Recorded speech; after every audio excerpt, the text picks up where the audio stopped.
Hello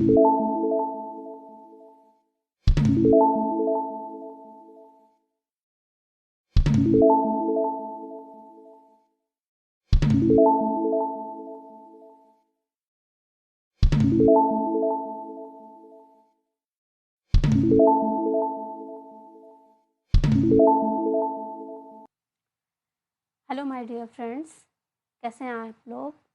I hope सब बढ़िया होंगे। तो हम लोग आज करने वाले हैं बैंकिंग ट्रांजैक्शंस। जैसे कि आप लोग जानते हैं, यहाँ पर हमने टैली बिल्कुल बेसिक लेवल से स्टार्ट किया है। यानी कि कोई भी पर्सन जिसे कुछ भी ना आता हो टैली में या अकाउंट्स में, वो भी टैली सीख सकता है इन वीडियोज़ के थ्रू। तो हम लोग काफ़ी कुछ कर चुके हैं। आज बैंकिंग ट्रांजैक्शन के बाद अकाउंटिंग हमारी कंप्लीट हो जाएगी। उसके बाद लेजर क्रिएशन हम बताने वाले हैं। तो अगर चैनल पर फर्स्ट टाइम आए हैं तो सब्सक्राइब कर लीजिए, बेल आइकन पे क्लिक कर लीजिए और लाइक एंड शेयर करते रहिएगा। ओके, चलिए फिर स्टार्ट करते हैं हम लोग अपनी बैंकिंग ट्रांजैक्शंस।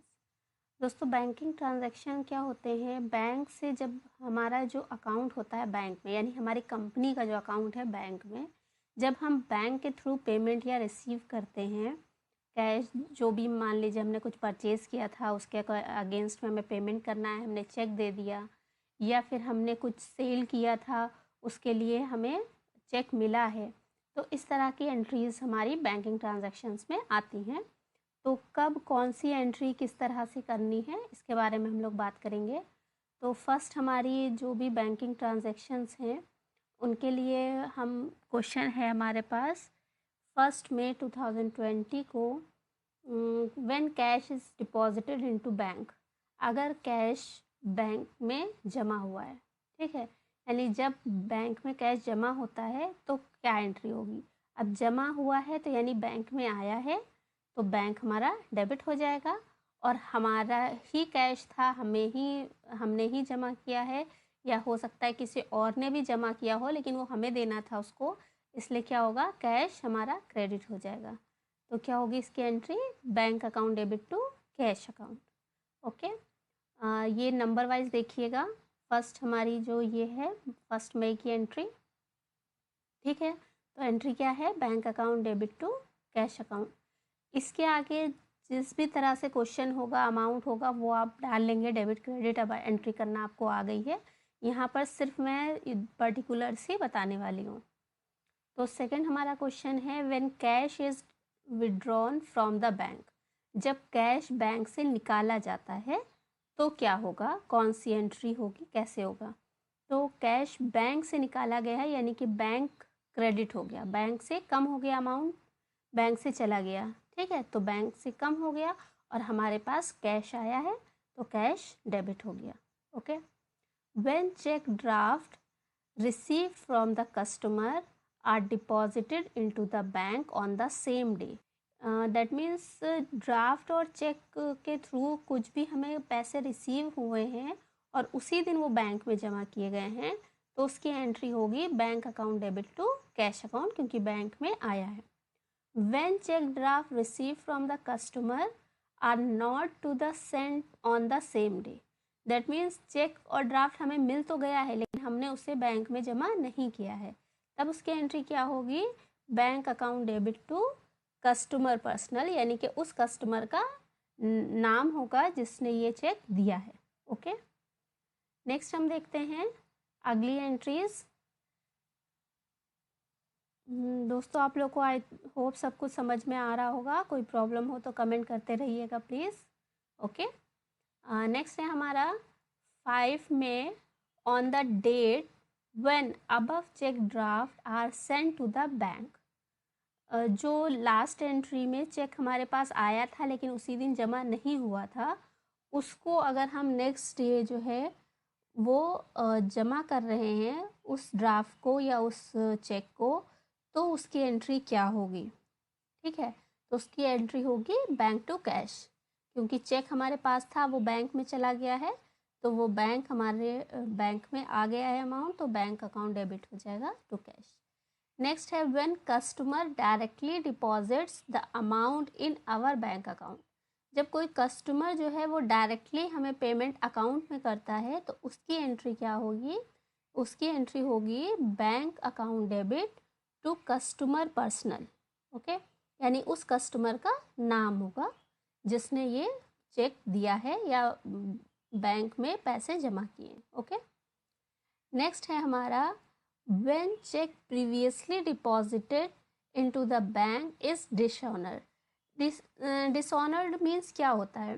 डिसऑनर्ड मीन्स होता है कि हमने किसी को चेक दिया और किसी ने हमें चेक दिया और जब हमने उस चेक को बैंक में लगाया तो बैंक वालों ने कहा कि इसका जो भी अमाउंट चेक पे लिखा है उतना अमाउंट बैंक में नहीं है, तो उस केस में चेक जो है वो डिसऑनर्ड हो जाता है। तो जब डिसऑनर्ड होगा व्हेन चेक प्रीवियसली डिपॉजिटेड, जो हम पहले जमा कर चुके हैं कुछ टाइम पहले, मतलब 1-2 दिन पहले या कुछ घंटे पहले हम जमा कर चुके हैं और वो डिसऑनर्ड हो जाता है, तो क्या होगा? तो हमारी होगी वो customer personal account to bank account, यानी कि उस कस्टमर का नाम जिसके अकाउंट में हमने चेक लगाया था या जिसके अकाउंट का वो चेक था, और टू बैंक यानी बैंक से वो चला गया। नेक्स्ट है हमारी when cheque draft is receive from the customer and discount is allowed to him. जब हमने कस्टमर से चेक रिसीव किया है और उसको डिस्काउंट भी अलाउ किया है, तो and if the cheque is deposited into the bank on the same day, और वो चेक हमने उसी दिन बैंक में जमा किया, तो क्या हो जाएगा?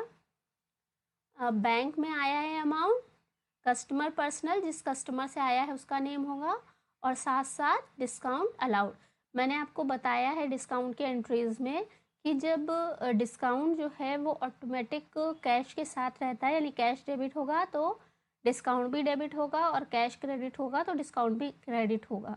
बैंक की एंट्रीज़ में भी वही रूल अप्लाई होगा, जहाँ पर बैंक डेबिट होगा वहाँ पे डिस्काउंट भी डेबिट होगा, और जहाँ पे बैंक क्रेडिट होगा वहाँ पे डिस्काउंट भी क्रेडिट होगा, यानी क्रेडिट होगा तो डिस्काउंट रिसीव्ड हो जाएगा।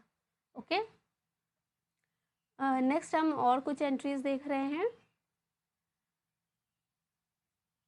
9th में in case the above cheque is dishonoured, यानी कि वो चेक जिसमें डिस्काउंट दिया था वो अगर डिसऑनर्ड होता है, the discount allowed to the customer will also be withdrawn,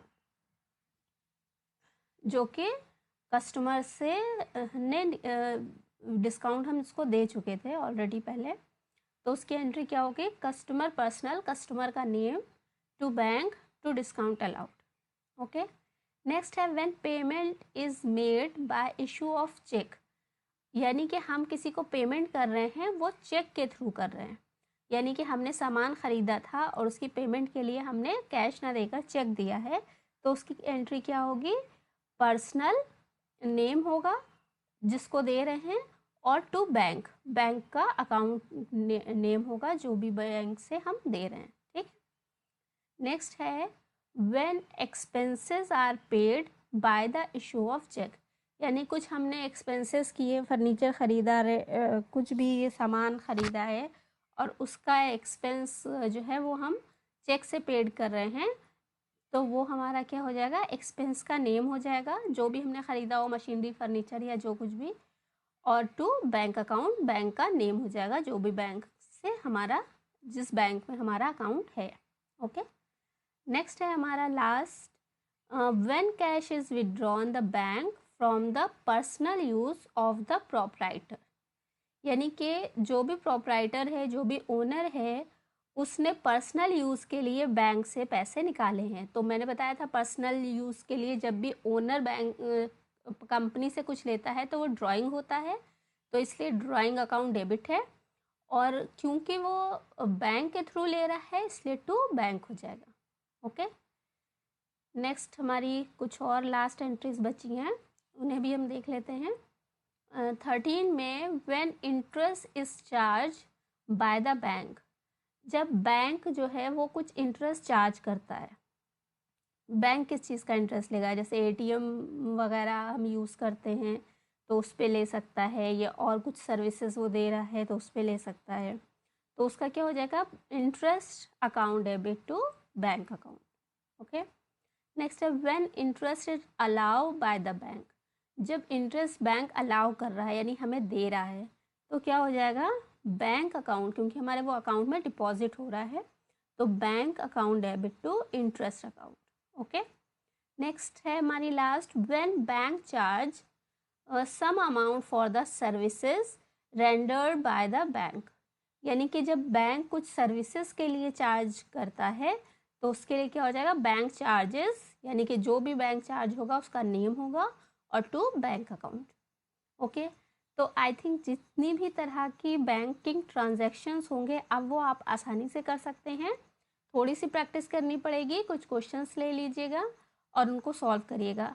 मैं भी कोशिश करूँगी कि आपको नेक्स्ट क्लास में कुछ और क्वेश्चंस दे दूँ जिसको सॉल्व करके प्रैक्टिस करके आप अपने अकाउंट्स को क्लियर कर पाएँ।